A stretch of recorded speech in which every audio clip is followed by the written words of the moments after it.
It's not a very well-kept secret that the Wooting 60HE is stellar when it comes to gaming keyboards, but would you be shocked and appalled if I told you that if you shrunk down or swolled up their gear, it's just as good? If you've ever thought about buying or building a Wooting keyboard and salivate at their Hall effect switches and some of the features that can work with them in their software, which is also very nice, but you want something a little larger, like an 80%, which in my opinion is a lot more functional if you do productivity with your PC as well. Maybe a little video editing, just some freak browsing, basically, windows and tabs, and you might want a bigger keyboard. And there's also a little itty bitty petite paquito sick little decadent treat that we are going to talk about.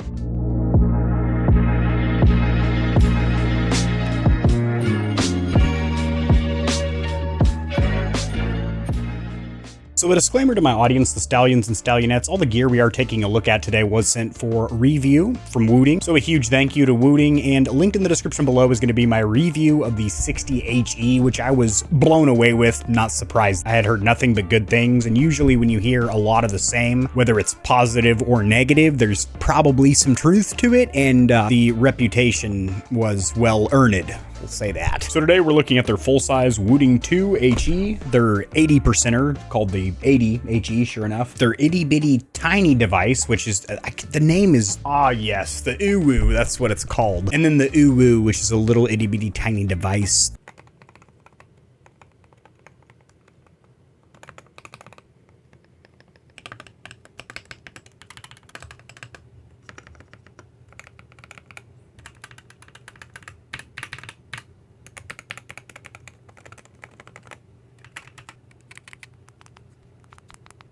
The packaging and included accessories, the unboxing experience has been far from sucky. On the 60HE and also the components, the individual parts, as I did build me own, looks great in my personal opinion. Lifting up the flaps on the 80HE, you are going to see the guts of this box, but the Uwu is quite unique in the fact it does have a cloth carrying case and a small accessory baggie. Honestly, the Uwu has a little bit more premium packaging than these two guys over here, which just have a little plastic dust cover and an accessory box in the back, which is going to have a color-matched USB-C cable, color-matched in this case being black and speckled gray. You have a piece of documentation telling you how to install the switches if you are going to swap them out or you're building your own board. This is a Ziploc pouch, which has multiple baggies, tons of accessories, switch pulling apparatuses in here. You know what? I bet I could pop up on screen the contents of the box right here. What's in this thing? Then you got your readables up here in this envelope and your USB-C cable. Slightly different guts or contents on the full-size box. I kind of like the way this one's laid out more because you can see exactly what is in the accessory box before you bust into it. And you have this really cool Wooting greeting card, which I liked on the 60HE. Still like it here. It's probably in the envelope in the 80HE, but this one's right out there for you. Yeah, that's nice. So this right here is a decadent display of, wow, why the hell do I have so many Wooting keyboards in my possession right now? So this is a stock 60HE and a custom 60HE, which I built, assembled from parts or components in the same video. That'll be linked in the description below. Tons of fun to make. The Uwu, which is now going to live out here on my desk because I've found a purpose for it. Really cool. I wish it was white though. This is the stock cloth strap that you've probably seen on 60HEs. I removed it because the yellow doesn't really go with any of my theme or setup. Then in this video, I really want to focus on the full size and the 80 because I think a lot of customers are going to end up popping for these two. Honestly, me personally, the 80 makes the most sense, and if I could only own one Wooting keyboard, it would be the 80HE. I'm sorry, sweetheart. I know you're gorgeous and you can do rappy tappy and rapid trigger and adjustable actuation. Guess what? This thick one over here can do the same, and she can get a little more productivity done. Also, this LED bar, I was wondering, what does it do? What's its real useful functionality? Is it just glowing in my eye, distracting me during gameplay? No, it can actually light up as a linear bar to show you how far you're actuating an individual switch. Bitch. That's a cool feature. The full size over here, if you're a productivity master, maybe you're a cashier, clerk or something, boom. Boom. With them being linear and having such a shallow actuation point, you'll be running the bank with this thing. Now, the plastic bodies of the full size and the 80HE, I keep saying the full size. This is called the 2HE. That's the official name of this in case anybody gets confused here. The full size, did it again, has a track to run your USB-C cable along the sides, which I really do like. You have a couple of rubberized feet, and this is a feature that I wish the 80 had, and that is these flip-up rubberized feet. It'd be great if they were a two-step joint where you had a short version and then longer if you want more of an incline, but still, these are great. Over here, you do have longer rubberized pads, but no flip-up feet. But the solution for inclining with the 80HE, which I don't like quite as much because you have to do a little something, is go into your accessory baggie. And as you can see, this is labeled 2.8, and then you can just boop, pop that in, and you'll have more of an incline. But I kind of like this on the fly sort of thing, you know? Cosmetically, the bodies are also different. As you can see, the completely different mold on the side cosmetically. I personal preference, but I think the 80HE has a little bit too much going on with this lip, and it does feel a lot more plasticky in comparison to the 2HE, which has this little upper decker section holding everything together, giving it that sturdy build quality. This doesn't have that top plate, and it does feel a little, whoa, a lot more, maybe go to an aftermarket case or something. The typing's great. I had no complaints typing whatsoever. It's just when you start doing things that you don't usually do, like press on the body and flick the plastics, that's where this big 2HE might seem a little bit more sturdy and rugged for you. One big difference with the 2HE, the full size over here, is that you do have floating keycaps, which I'm personally not a fan of. The way it casts the RGB and the way it looks, you get a lot more sound out of them because it just kind of echoes into the atmosphere, so to speak, as we're acoustically, switches that are in the board kind of sink into the foam and more of that is absorbed. I probably worded that weird. No flip up feet on the Uwu because you probably, actually, that'd be sick as hell. Why is there not a little flip up foot on the bottom to have it cocked up at an angle? Color variants, if not, second version, a silver and a white would be great. This whole top section becomes glaringly bright. I mean, blindingly bright. I keep all the RGB in my room at about 30%. This, you gotta dim it down because it'll scorch your flipping corneas right off. You have your Hall effect switches up top, and then these are nice clicky, yet almost silent, rubberized coated mechanical joints. USB-C port on the back, and this little thing feels built nicely sturdy. You could clock somebody with this thing and they're probably going down at least after the second one. They also sent some switches because they said, you're a king, would you like to check out our king? That nobody has ever said that. They said, would you like to check out these switches? You might like them. I like free stuff, so I immediately said yes. Also, I'm in a new phase with keyboards where I used to be like, oh, tactiles are my shit, clickies are my second, linears are my least favorite. Linears have kind of become my recent favorite for typing and gameplay, believe it or not. Tactiles are my second place. Clickies are my least personal favorite. I'm in the living room conducting a little bit of surgery. So this is the switch that was in there previously in the stock 60HE. Delicious little Hall effect. On the left is the stalker that I was running. Gateron. Can you focus for the fine people? There we go. Macro lens to the rescue. These are the new joints, which are a shorter throw, or at least they feel like it. They might still be 4mm, but they do not feel like it. I've also never seen a post like that. That's completely, yeah. Can only go in one way. That sure shit wasn't it. Bam. Okay. So it is much louder, the switches they sent me. Throw feels substantially shorter. I don't know if I'm tripping or what, and they are much louder. Like that's undeniable.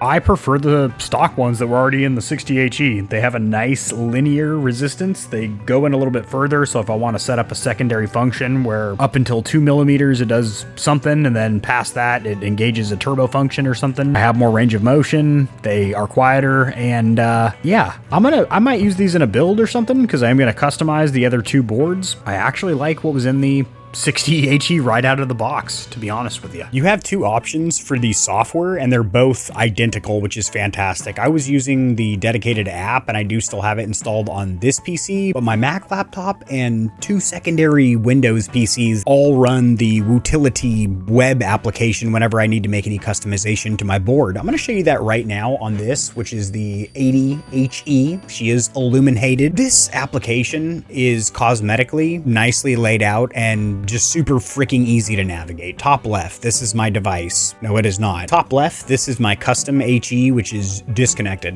I'm gonna connect the new device, allow the browser. It's this thing. If you have multiple Wooting devices that you're trying to plug in and initialize, you can do that here. Otherwise, we are going to customize the device. We might have a faulty switch on this one. Whoa. Let me unplug and replug her.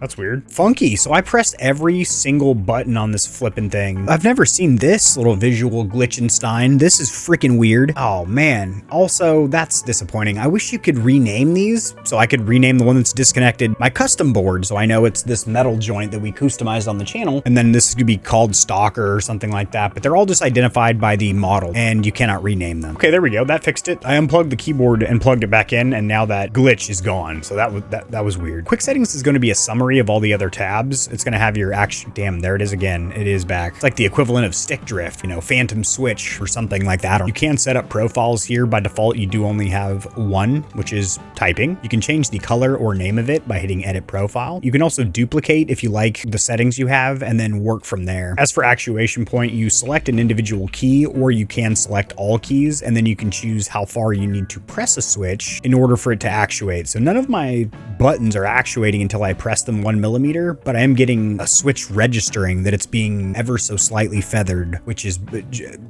driving me up the bonker walls. If you do not click save to keyboard, your changes will not take effect, and then you'll be thinking, well, this is stupid. Also, if you made a mistake, you can revert by hitting Control Z on the keyboard or clicking this little guy. And then if you undid and want to redo, you can do that right there. Your gaming specific features over here, rapid trigger, you can turn it on for individual keys or specifics. So if you want the movement keys or something, it tells you a description of what the hell rapid trigger is. Do you want continuous rapid trigger on, and then the sensitivity of it. Over here in RGB, you absolutely guessed it, and this can also be set up by layer. So if you hold down the function button, it'll change the colors of your buttons. It is individual key RGB, and you can set up quite a darn few effects, although I'm not going to spend too much time on RGB. Remap is a very important tab, and I have spent a lot of time with my boards here because I like to set up media controls where I can hold down the function key here, it goes into function layer, and I have media controls, volume, brightness of the keyboard lights, things like that. You can also do a secondary function layer or as many as you want.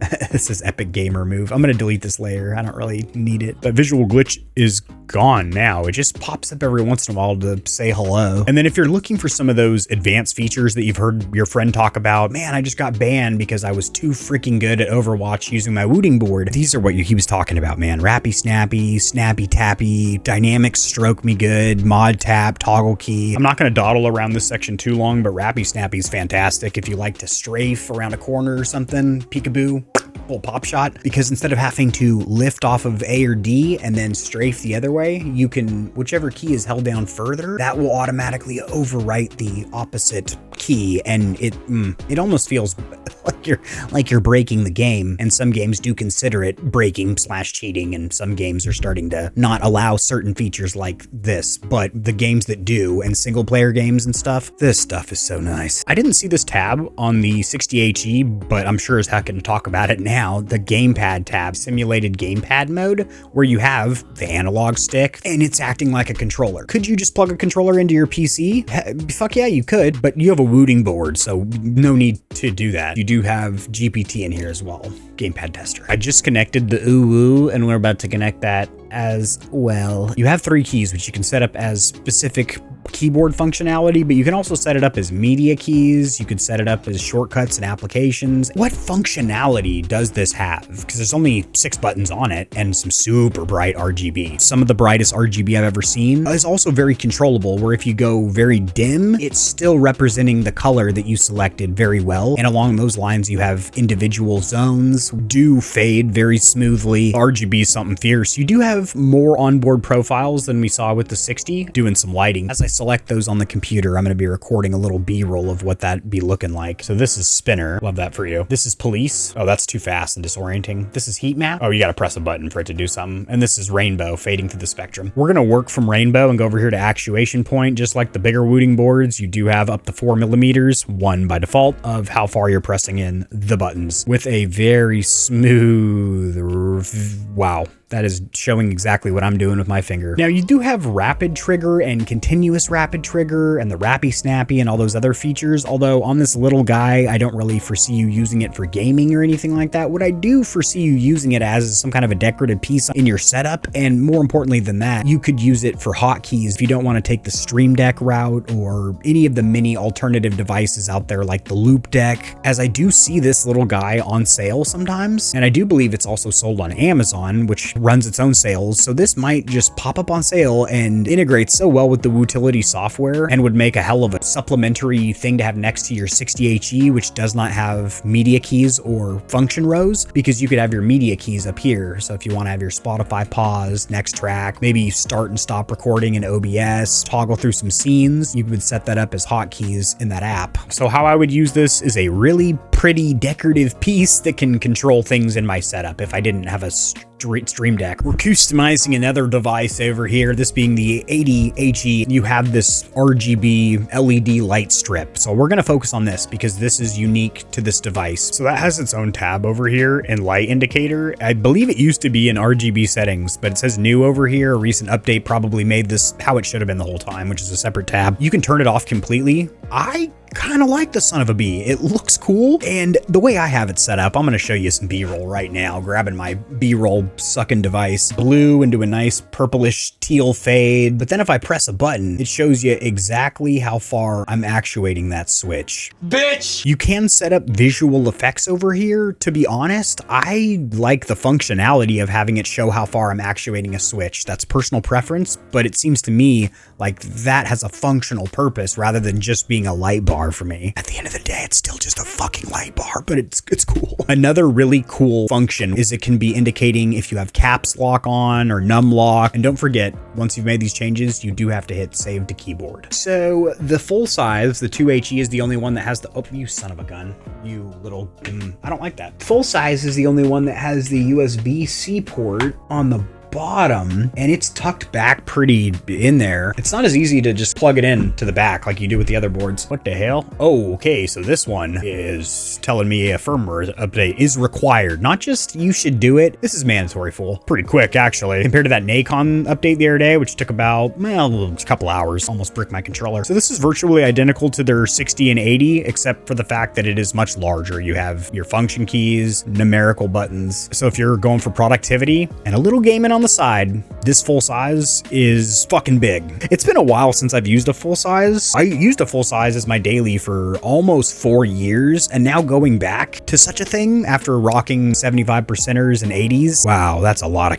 of keyboard, sir. But what we're seeing here is that you have all that software functionality to back up the hardware. They have those really good Hall effect switches and good features like Rappy Snappy and Snap My Tappy to back it all up. And the RGB looks pretty damn slick as well. I did mention personal preference that I do not like floating keycaps, so the full size doesn't really tickle me in the gamer nether bits in comparison to the entire other lineup, which all use sunken in keys, but still looks good. As for the pros, cons, and verdict, their software is very easily accessible, doesn't even need to be installed locally on your PC, and does individual key actuation points and gaming specific features like Rappy Snappy and Mod Tap and all these fun things. But furthermore, they should be incredibly durable because regular mechanical switches generally have a pretty long tap life cycle, but Hall effect switches are even more durable because of their design and how they function, that they don't have physical components making contact, grinding against each other, wearing down over time. It's the breaking of the connectivity of magnets that's registering how far you're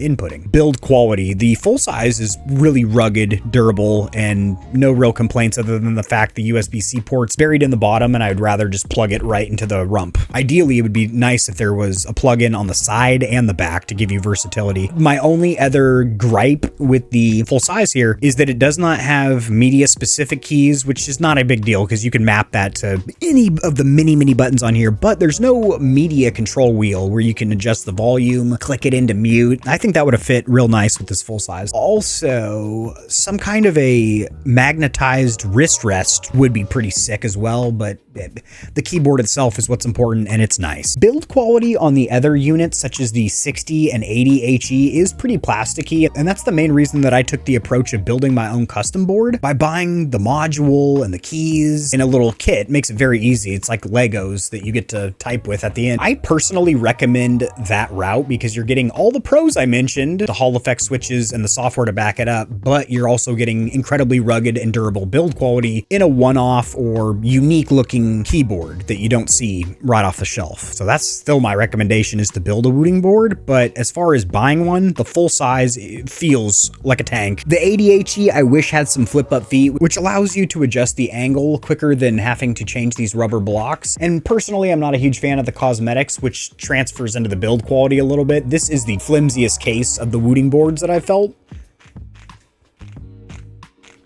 Fuck is that noise? Anyway, I do think the full size in the 80 should have a media knob. And this is not a con, but just something you have to be made aware of, I guess. If you're coming from regular keyboards, I'm gonna use the word regular, normal keyboards that have either a membrane switch or they're mechanical, meaning tactile, clicky, or linear, but not Hall effect. The Hall effect switches do feel a little bit different, even than regular linear switches that sync all the way in, which I've never been a fan of. Hall effects, it took me a little getting used to how, I guess, light they are. There's really not much resistance there. You can get stiffer Hall effect switches, but the ones I have are pretty light. But once you get used to that, you are a machine where you're not really ever bottoming out the switches or clicking them, so you're dead silent. Your fingertips are glazing across the keycaps, firing off letters in an email like nobody's business, and that definitely transitions over to gameplay as well. Immediately know how far you're actuating a switch, and this all comes with time playing with any kind of a Hall effect board, but I'm gonna get brand specific here and say Wooting's the best for sure. Bold claim, because there's some pretty big competitors out there, like Razer's taken a liking to the Hall effect switches. SteelSeries has a Hall effect model in the lineup, but Wooting is just crushing. They're crushing right now. Do some crushing of your own on the like button, really thump it down, spin yourself around and hit the subscribe button while you're at it. And also take a look in the description below because I do have an exclusive discount for Wooting products, 5% off store-wide. So if you're gonna pick up anything, including parts to build your own custom keyboard, it would behoove you to check that out. And I will see you Stallions and Stallionettes tomorrow. Comment section, do your thing. Peace.